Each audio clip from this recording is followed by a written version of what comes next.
The Jeep, Dakota, and landing craft. They were the three tools that won the war. So said Dwight Eisenhower, President of the United States after World War II. Yep, he said Jeep. You know, it began its life as a Willys in 1941. Many believe the name Jeep was derived from simply being a general-purpose vehicle. Almost 400,000 were produced, but once the war was over, the Jeep had to evolve to survive, and it did. Last year, close to 1.5 million Jeeps were sold in 200 countries. And like Porsche, the design basically is unchanged.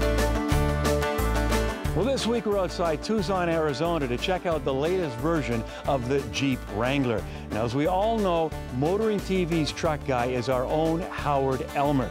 Well, this week we're going to do a tag team. I'll talk to people who created this new vehicle, and Howard will tell us if indeed this new Wrangler is the best ever. As an all-new model, truly this is a new generation. And what's important about this Jeep is that they've gone to that next level, which is Jeeps have always been awesome off-road. They're very capable. However, they have been less than livable on-road. Now, over the last couple of years, the sales of Jeeps have blown up. People want to drive this vehicle every day as their daily driver. You want to do that? Well, in the past, you had to suffer for it. Now, with the four-door, you've got the space. With the longer wheelbase, it's a lot nicer on-road. And these ones are more aerodynamic, and the sound insulation is so much better. Not to mention the interior, all new. Realistically, the first new interior in a Jeep in 10 years. So, Jeep is doing what people are asking for, and their sales reflect that success.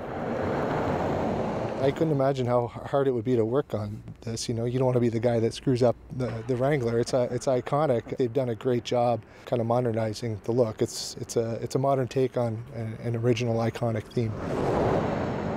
It's evolved over the years. It definitely hasn't changed drastically, but from an exterior design perspective, we really wanted to take what we had, refine it, and also play up on our heritage a little bit.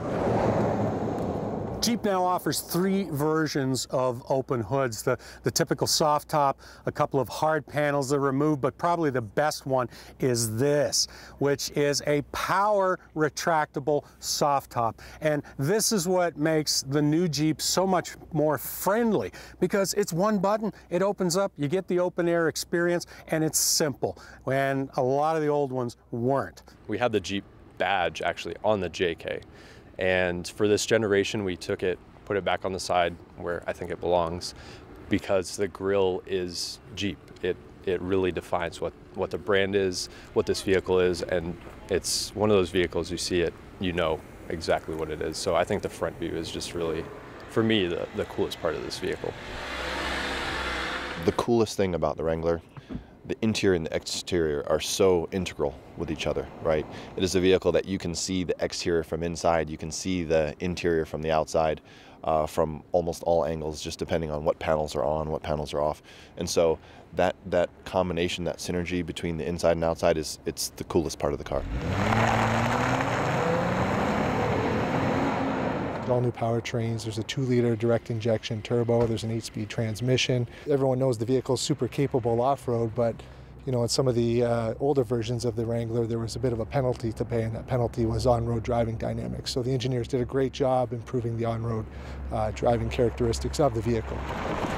So this is obviously the 2-door Jeep, which is still very popular. If you're more into off-road, this is more likely what you're going to buy. However, most of the things that you see here are available on the 4-door. For instance, yeah, there's no door here. Why? Because it's removable. They've always been removable, but on this model, it's easier. It's lighter, there's an inside handle that you can grab, and these hinges work a lot better than the old ones.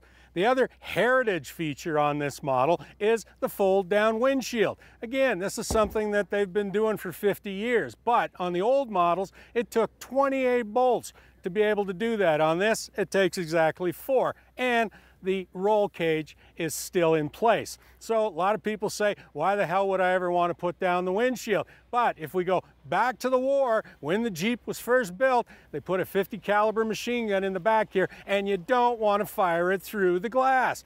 That's why the windshield goes down. I think people are going to love this vehicle. I think the demand's going to be there. I think it's going to grow, and I think we're going to be able to get the production we need to meet that demand. So I think it's going to be a huge hit for us in Canada.